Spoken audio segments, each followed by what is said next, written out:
I will tell you unhesitatingly, I decided to come to Ottawa to apply to be the chief of police here because I felt the city was amazing and the police service of jurisdiction was fantastic. That doesn't mean there's not problems in the city, not problems within the service, but I have always rated the Ottawa Police Service and this city at the top of my list, and so I'm very excited. It's a little bit overwhelming, I will tell you, but very excited. Chief, we know you were sworn in this morning. You did some interviews. How did you spend your day? You talked about doing some briefings. How did you spend the rest of your day today? Well, sworn in front of the troops before they went out on day shift, right into a series of briefings from the command team, had a chance to sit down with the media. I will tell you, I started my day at the Tim Hortons on St. Patrick's Street, and I got my first cup of coffee and donut. There was a young lady sitting out front who was obviously going through some mental health and addictions issues. She didn't look much older than my 13-year-old daughter.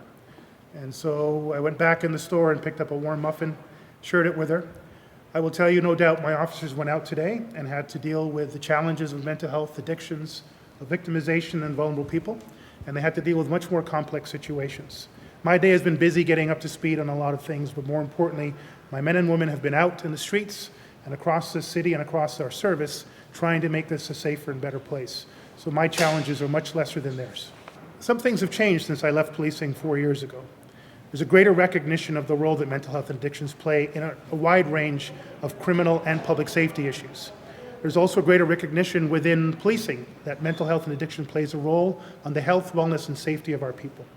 In fact, one of my visits here to Ottawa before I became the chief was to meet with the members at headquarters, and later on that evening we lost one of our officers, Thomas Roberts, to a tragic suicide, which brought that home again to this organization.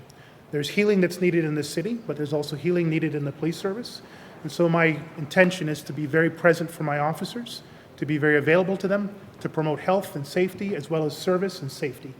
It doesn't matter where you live, in a small or medium-sized town, in a big city, street-level violence, random acts of violence, seeing young people just unfortunately tumble down through a sequence of events where because of socioeconomic issues they end up in crime, either victimized or victimizing, in some case both. None of those things should ever give comfort to anybody, any neighborhood, or any city.